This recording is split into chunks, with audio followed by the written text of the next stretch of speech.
অভিনন্দন জানাই যে আজ তাদের গ্রামে আমরা এসেছি। তারা এত বেশি সংখ্যায় এসছেন, তারা মোদিজির সমর্থনে সবাই দাঁড়িয়েছেন। দেখুন, ভারতীয় জনতা পার্টি প্রত্যেকটা কর্মীকে আমি অনুরোধ করছি, নির্বাচনে ফলাফল বেরিয়েছে 4 তারিখ, আজ 7 তারিখ হয়ে গেল, 9 তারিখ নতুন সরকার গঠন হবে।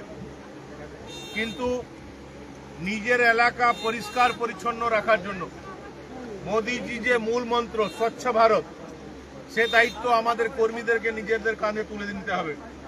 এবং সমস্ত কর্মীরা যারা মোদিজিকে ভালোবাসেন, বিজেপিকে ভালোবাসেন, তাদেরকে আমি অনুরোধ করছি, যারা আমাকে সমর্থন করেন তাদেরকে অনুরোধ করছি যে কাল থেকেই বিভিন্ন গ্রামে আমরা পরিষ্কার পরিচ্ছন্ন যে কাজ সেটা নিজের হাতে নেব।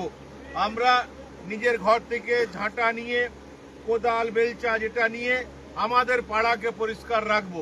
এই কাজ করবো তো আমরা? মোদিজির এই যে স্বপ্ন, স্বচ্ছ ভারতের যে স্বপ্ন, সেটা আমরা পূরণ করবো তো? তাহলে কে তৃণমূল করতো, কে কখন হামলা করেছিল, কে কখন গাল দিয়েছিল, সেসব করে আমরা থাকবো না। ভালো কাজে আমরা থাকবো, ঠিক আছে? ওরা খারাপ কাজ করেছে বলে আমরাও খারাপ কাজ করব, এটা হবে না। আমরা বদলার রাজনীতিতে বিশ্বাস করি না, বিজেপি বদলার রাজনীতিতে বিশ্বাস করে না। যারা আমাদেরকে ভোট দিয়েছে আমি তাদেরও বিধায়ক, আবার যারা আমাকে ভোট দেয়নি আমি তাদেরও বিধায়ক। আমাদেরকে সবাইকে নিয়েই চলতে হবে। এবং বিজেপি সমস্ত একনিষ্ঠ কর্মীদেরকে অনুরোধ করছি, চন্দ্রডাঙ্গা গ্রামে যেরকম হবে ঠিক একইভাবে বিভিন্ন অঞ্চলে, আমার মণ্ডল সভাপতি আছে, ও নির্দেশ দিবে বিভিন্ন অঞ্চলে ভালো কাজের কম্পিটিশন হোক, করুক না যে যেটা পারেন। যারা যারা বিজেপিকে ভালোবাসছে নিজের অঞ্চল পরিষ্কার করো, নিজের রাস্তা পরিষ্কার করো, নিজের অঞ্চলের সমস্ত এলাকা পরিষ্কার করো। এবং আমরা পাণ্ডবেশ্বর বিধানসভাকে একটা স্বচ্ছ পাণ্ডবেশ্বর করে মোদিজিকে উপহার দেবো। এটা করবো তো আমরা?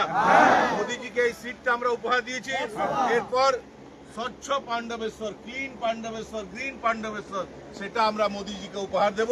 এবং সেটা আমাদের যে কর্মীরা তাদের সহযোগিতায় সম্ভব, একা কেউ পারবেন। আমরা করবো তো এটা? তাহলে কাল থেকে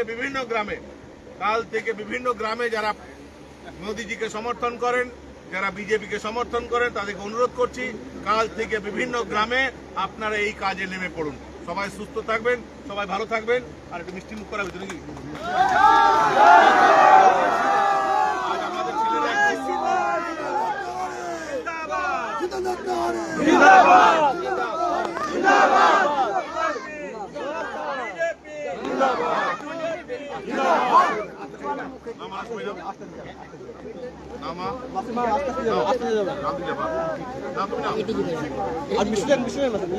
ঠিক আছে।